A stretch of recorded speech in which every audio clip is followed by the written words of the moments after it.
Napagod ko siya Unboxing. Napagod ko siya sa biyahe. Ito na. May babae. Ito na, my girl. Oh, my chicks. Oh my God. Shems, my chicks, my chicks. Oh, wow. Wasak-wasak na siya, men. Pero in fairness, hanggang loob, nakaano siya. Yan. Unbox din natin siya hanggang loob, guys. Unboxing sa dryer. Safe na safe naman siya kasi hanggang loob talaga nakaano siya. Ay, ang gaan niya, guys.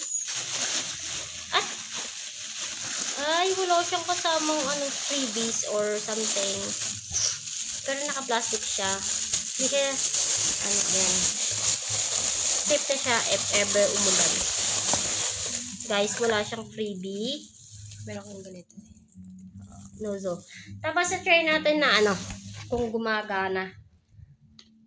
Kung ano niya, maingay ba? Ayan. Ganyan ba ito? Oy. Sasaksakan.